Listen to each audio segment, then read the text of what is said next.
안녕하세요. 오늘은 생성인공지능, 그러니까 제너레이티브 AI가 글쓰기하고 또 교육 현장에 던지는 여러 질문들, 그런 자료들을 좀 같이 보려고 합니다. 프롬프트 몇 줄만 넣으면 뭐 그럴듯한 글이 뚝딱 나오잖아요. 정말 편리해졌는데, 근데 동시에 고민도 좀 깊어지는 것 같아요. 특히 그 선생님들 말씀 들어보면 학생들이 낸 과제 있잖아요. 이게 정말 직접 쓴 건지, 혹시 AI 도움을 받은 건지, 좀 긴장하면서 열어보게 된다고 하시더라고요. 네, 맞아요. 생성 AI가 참 강력한 도구인 건 분명한데 이걸 뭐랄까 어떻게 쓰느냐에 따라서 학습 효과는 정말 천차만별일 거예요. 그냥 쓴다는 행위를 넘어서서 학생들의 그 사고력이라든지 자기주도 학습 능력 이런 걸 어떻게 길러줄 거냐 하는 좀 더 근본적인 질문을 하게 되는 거죠. 네, 그래서 오늘 자료들이 AI 시대 글쓰기를 과거랑 어떻게 좀 연결해보고 통합, 또 글 쓰는 사람이나 글쓰기라는 행위 자체가 아예 어떻게 바뀌고 있는지, 변혁, 이 두 가지 시각에서 좀 파고들고 있더라고요. 자, 한번 시작해볼까요? 우선 생성 AI가 만들어내는 글을 보면요. 가끔씩 아주 그럴듯하게 틀린 정보를 담고 있을 때가 있어요. 소위 할루시네이션, 환각현상이라고 부르죠. 이게 그냥 정보 검색 실수 수준이 아니고 아주 교묘하게 거짓말을 만들어내기도 하거든요. 그래서 더 주의가 필요한 것 같아요. 그 할루시네이션이요? 네, 예전처럼 그냥 출처 확인만 해서는 좀 부족할 수 있다는 거죠. 그렇군요. 그래서 AI가 내놓은 결과를 다른 정보랑 막 이렇게 비교하고 검증하는 거, 그게 훨씬 중요해졌다, 뭐 이런 말씀이시네요. AI는 뭐 출처를 막 뒤섞거나 아예 안 밝히는 경우도 많다고 하니까요. 바로 그거죠. 정보의 진짜 가짜를 판별하는 그 비판적인 시각, 이게 그 어느 때보다 중요해졌다고 할 수 있습니다. 이게 그럼 실제 글 쓰는 방식은 어떻게 바꿀까요? 자료에서 샌드위치 워크플로우라는 표현을 쓰던데 좀 재밌었어요.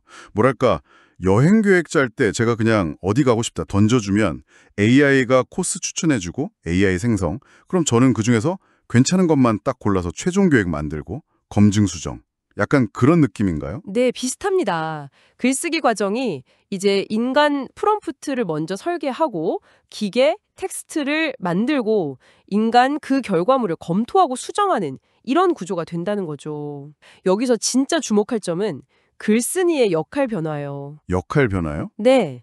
예전에는 내용을 직접 막 만들고 문장 다듬는 실행자, 엑세큐터였다면 이제는 어떤 글을 만들지 방향을 정하고 AI한테 지시하고 또 결과물을 평가하고 전략을 수정하는 설계자, 디자이너나 관리자, 매니저 역할이 훨씬 중요해진다는 겁니다. 와, AI가 쓴 걸 내가 그냥 고치는 수준이 아니라 아예 AI한테 글쓰기를 지시를 하고 관리하는 역할로 바뀐다니. 생각보다 훨씬 더 근본적인 변화 같은데요? 그럼 혹시 예전처럼 막 문장력 기르는 훈련 이런 거 대신에 이제는 질문 잘하는 능력? 좋은 프롬프트를 만드는 능력이 더 중요해지는 걸까요? 네, 상당 부분 그렇다고 볼 수 있습니다. 목표를 딱 세우고 진행 상황을 점검하고 필요하면 전략을 바꾸는 그런 상위 인지 능력, 이게 핵심 역량이 되는 거죠. 글쓴이라는 개념 자체도 그냥 내 생각 표현하는 걸 넘어서 이제 인간과 기계가 같이 협력하는 과정으로 제정이 되고 있는 것 같아요. 예전에는 약간 좀 막연했던 뭐 독자라던가 글쓰기 공동체 이런 개념들도 AI랑 바로바로 피드백 주고받으면서 훨씬 더 실제적으로 느껴질 수도 있겠네요. 맞습니다. 통합적인 관점에서 보면 AI를 활용한 글쓰기는 기존에 디지털 도구 쓰던 거나 여러 자료 모아서 쓰던 방식의 연장선상에 있다고 볼 수 있어요. 근데 이전보다 훨씬 쉽고 빠르게 심지어는 아주 다양한 수준의 글쓰기를 막 모방할 수 있다는 점이 큰 차이죠. 그냥 떠오르는 대로 쓰는 연상적 글쓰기부터 깊이 생각하는 성찰적 글쓰기까지 AI가 다 흉내낼 수 있다 보니까 자칫하면 글쓰기를 통해 사고력을 키운다는 교육 본래 목적이 좀 흐려질 수 있다. 이런 우려가 사실 큽니다. 그래서 오픈 AI 같은 회사들도 13세 미만 사용은 제한하고 있고요. 그렇다면 결국 AI를 도구로서는 잘 쓰되 거기에 그냥 완전히 의존하지 않고 글의 최종 책임은 내가 진다. 이런 주인의식이 중요해지겠군요.